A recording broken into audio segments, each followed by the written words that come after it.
Hello दोस्तों, स्वागत है आप सभी का एजुकेशन प्लेटफॉर्म ब्रिज सर में। दोस्तों, आज हम लोग बात कर रहे हैं क्लास 12 का एनसीईआरटी बुक 3.3 का क्वेश्चन नंबर। हम लोग आज 10, 11 और 12 को देखने वाले हैं इस वीडियो में। तो दोस्तों, आपसे गुजारिश है कि वीडियो को अंत तक जरूर बने रहिएगा ताकि आपको सारी क्वेश्चन अच्छी समझ में आए। तो चलिए पहले नंबर क्वेश्चन को हम लोग स्टार्ट करते हैं, यानी को 10वां नंबर क्वेश्चन।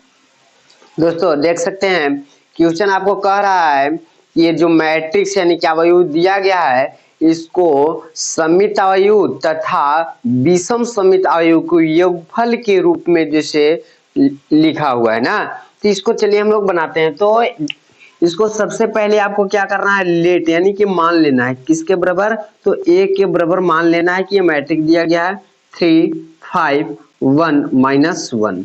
ये कह रहा है क्या कि सममित और विषम सममित के योगफल के रूप में ना व्यक्त करना है। तो इसका फॉर्मूला होता है ना 1/2, 1/2 ये जो दिया गया है ना, ये यानी कि दिया गया है a बराबर, फॉर्मूला हो गया क्या है 1/2 a प्लस में a dash plus 1/2 a minus में a डैश, a माइनस में a डैश, ये फॉर्मूला आपको होता है।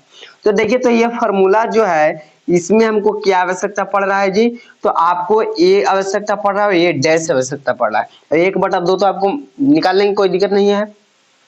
तो डैश हमको निकालना जरूरी है, इसलिए इसको क्या कीजिए कि हम लोग डैश नहीं, ए है इसका डैश, ए डैश जैसा ही निकालते हैं। तो क्या करना है आपको, रो को कॉलम में, कॉलम को रो में करना है, यानी कि 3, ये 5, ये 1, ये -1, इस तरह से हो जाता है। अब चलिए फार्मूला बराबर रखते हैं। तो देखिए, तो ए के स्थान पे क्या है, तो 3 है, 5 है, और कितना है आपको -1 है और -1 है, चलिए रख दिए, इसी के रूप में लाना है 1/2। फिर कितना है, तो आपको यहाँ पर दिया गया है, देख सकते हैं कि a, तो a आप लिख दीजिए, a कितना है 3 है, 5 है, 1 है और -1 है, लिख दिए। फिर आपको प्लस के चिन्ह दिया गया और फिर लिखना है a डैश, क्या लिखना है a डैश, तो a डैश देखिए तो कितना है 3 है, 1 है, 5 है, -1 है, लिख दिए। इसको कोष्टक के अंदर बंद कर दीजिए, फिर प्लस के चिन्ह, फिर 1 में कितना है 2 है, है। और फिर देखिए a है, तो a आप लिख दीजिए, a है कितना हमारा, तो a देख सकते हैं 3 है, 5 है, 1 है और -1 है, इस तरह से। फिर यहाँ पर माइनस के चिन्ह a डैश, क्या लिखा गया है a डैश, तो a डैश देख सकते हैं यहाँ पर 3, 1, 5 -1 लिख दिए। इसको कोष्टक के अंदर बंद कर दीजिए। इसको आगे हल करते हुए आगे बढ़ते हैं, चलिए इधर हल कर लेते हैं।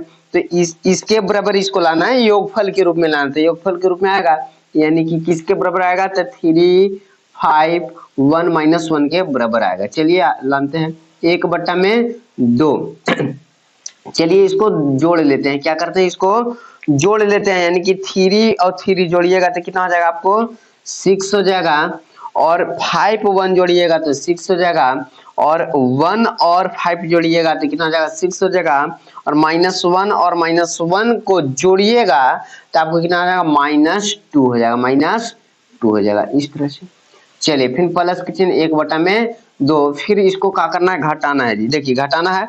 तो 3 में से 3 गया 0 हो गया, और यहाँ पर 5 में से 1 गया 4 हो जाएगा, और यहाँ पर 1 में से 5 जाएगा -4 हो जाएगा, और 1 में से -1 में से -1 जाता है तो माइनस माइनस ये प्लस हो गया, यानी कि 1 1 1 जैसे माइनस है, यहाँ पर माइनस से करना तो माइनस माइनस प्लस, और 1 जैसे ही इसमें करेगा आपको 0 बन जाएगा, इस तरह से।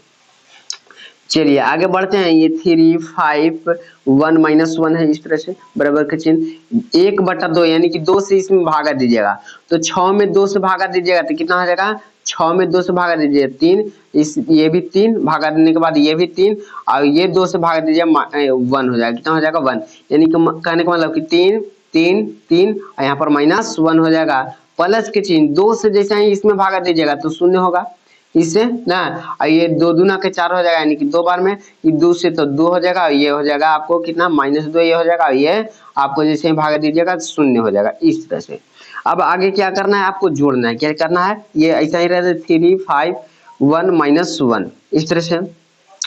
3 में अगर 0 को जोड़ते हैं तो आपको कितना आ जाता है 3, और 3 में 2 जोड़िएगा तो 5, और 3 में -2 जोड़िएगा तो आपको 1 हो जाएगा, और -1 में 0 जोड़ेगा तो -1। देखिए देख सकते हैं यहाँ पर हमें इसके बराबर आ गया, यानी कि यही ने ये कह रहा था कि विषम और सम का जो योगफल है हमें जैसे ये दिया गया है, तो देखिए तो विषम और सम को क्या किए, विषम और सम को हम क्या किए, योगफल कर दिए, और योगफल करने के बाद ये हमको आ गया, यही ना लाना था, इस तरह से आ गया। चलिए ये पहला था, अगला नंबर हम लोग देखते हैं इसी तरह से ना।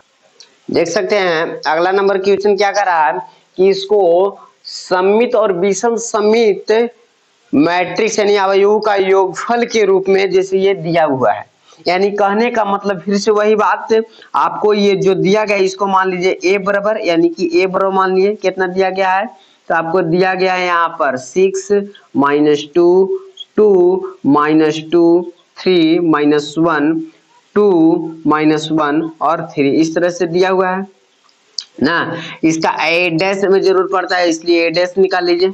चलिए निकाल लेते हैं। ए डैश कहने का मतलब कि ये रो है, इस तरह से जो रहा है इसको कॉलम कर दीजिए, यानी कि इसको 6 -2 और 2 कर दीजिए। इस तरह से जो रो है इस तरह से जा रहा है इसको नीचे मुड़ा दीजिए, यानी कि -2 3 -1 कर दीजिए। ये भी इस तरह से जा रहा है इसको नीचे मुड़ा दीजिए, यानी कि 2 -1 और 3 इस तरह से कर दिए। रो को कॉलम में कर दिया जाता है डैश करने के लिए, डैश करने के लिए यानी प्रतिवर्त करने के लिए। चलिए अब इसके बाद योगफल के रूप में दिया हुआ है ना, योगफल के रूप में ये दिया हुआ है, यानी कि ये दिया हुआ है आपको कितना 1/2 a प्लस में a डैश प्लस 1/2 और कितना तो a माइनस में a डैश के रूप में ये क्या किया गया है तो दिया गया है। चलिए इसी को बनाते हैं, ये किसके बराबर तो a के बराबर, यानी कहने का मतलब कि इसके बराबर। अब चलिए 1/2 और a हमें देख लीजिए a कितना है जी, देख सकते हैं a का मान हमें कितना दिया गया है तो 6 दिया गया है, और कितना दिया गया है और दिया गया आपको -2 दिया गया है, 2 दिया गया है, -2 दिया गया है, 3 दिया गया है, -1 दिया गया है, आपको 2 दिया है और -1 और 3 इस तरह से दिया गया है। फिर प्लस के चिन्ह ए डैश क्या किया गया है ए डैश, तो ए डैश देखिए 6 है -2 2 -2 3 -1 2 -1 और 3 इस तरह से दिया गया है। ये आपको दिया गया है इस तरह से प्लस कर दिया, फिर प्लस के चिन्ह 1/2 और फिर कितना है ए है, क्या है आपको ए है। ए कहने का मतलब कि ये वाला ए ना 6 -2 2 आपको -2 3 -1 2 -1 3 इस तरह से है। फिर का माइनस के चिन्ह, फिर ए डैश आपको दिया गया है 6 दिया गया है, -2 दिया गया है, 2 दिया गया है, -2 दिया गया है, 3 दिया गया है, -1 दिया गया है, 2 दिया गया है, -1 दिया गया है और 3 दिया गया है। देख सकते हैं इसको क्या करना है कि घटाना है। चलिए आगे काम करते हैं, यहाँ पर देख लीजिए तो a बराबर यानी कि a हमको ये लाना है 1/2। चलिए इसको हम लोग क्या करते हैं तो जोड़ देते हैं, तो 6 में 6 जोड़िएगा तो 12, चलिए लिख दिए। फिर -2 में -2 को जोड़िएगा तो माइनस हो जाएगा, आपको कितना 4 हो जाएगा। फिर 2 में 2 जोड़िएगा यानी कि 2 दूना के 4 हो जाएगा। आपको -2 में -2 जोड़िएगा तो माइनस कितना हो जाएगा 4 हो जाएगा। 3 में अगर 3 जोड़ते हैं तो कितना आ जाएगा 6 हो जाएगा, और -1 में -1 जोड़ते हैं तो -2 हो जाएगा। आगे 2 में 2 जोड़िएगा तो 4 हो जाएगा, देख सकते हैं, और -1 में -1 जोड़िएगा तो -2 हो जाएगा, कोई दिक्कत नहीं। और 3 में अगर 3 जोड़ते हैं तो 6 हो जाएगा, यहाँ पर लिख दिए। चलिए फिर आपको प्लस के चिन्ह 1/2, फिर आपको क्या करना है कि घटाना। देखिए तो 6 में से 6 जाएगा तो 0 हो जाएगा, और 2 में से -2 जाएगा तो आपको 0 हो जाएगा, और 2 में से 2 जाएगा तो ये भी आपको 0 ही हो जाएगा। -2 में से -2 जाएगा आपको 0 हो जाएगा, 3 में से 3 जाएगा आपको 0 हो जाएगा, और -1 में से 1 जाएगा माइनस तो ये भी 0 हो जाएगा। 2 में से 2 जाएगा 0 हो जाएगा, और -1 में से -1 जाएगा ये भी 0, और 3 में से 3 जाएगा ये भी 0, देख सकते हैं। अब जरा ध्यान दे दीजिए यहाँ पर 1/2 ना, अब 1/2 से जैसे ही इसमें भाग दीजिएगा तो कितना हो जाएगा, 12 में 2 से भाग दीजिएगा 6 हो जाएगा, 2 से भाग दीजिएगा -2 हो जाएगा, 2 से भाग दीजिए 2 हो जाएगा, 2 से भाग दीजिएगा तो -2 हो जाएगा, 2 से भाग दीजिएगा 3 हो जाएगा, 2 से भाग दीजिए -1 हो जाएगा, 2 से भाग दीजिए 2 हो जाएगा, और 2 से इसमें भाग दीजिएगा -1, और 2 से भाग दीजिएगा ये भी 3 हो जाएगा। और 0 में अगर 2 से भाग देते हैं तो आपको 0 हो जाएगा। कहने का मतलब कि पूरा के पूरा 0, और 0 को लिखे अथवा नहीं लिखे कोई दिक्कत नहीं है। तो यहाँ पर 6 -2, 2 -2, 3 -1, यहाँ पर 2 -1 और 6, इस तरह से हो गया। अब देखिए ये जो दिया गया है ये 1 के बराबर है कि नहीं है जी, बराबर है। तो ये तो वही तो कह ही रहा था कि योगफल के रूप में ये दिया गया है, एकदम दिया गया है, देख सकते हैं योगफल के रूप में दिया गया है। चलिए, तो आपको ये पूरी बातें समझ में आया होगा, हमें पूरा उम्मीद है। आगे आप जैसे तीसरा और चौथा बना लीजिएगा, क्योंकि सेम जैसे यही है ना। अगला जैसे 11 और 12 आपको अगले वीडियो में दिया जाएगा, क्योंकि वीडियो हो रहा है लॉन्ग। और ज्यादा से ज्यादा शेयर कीजिएगा ताकि और अच्छी तरह से और स्टूडेंट को समझ में आए।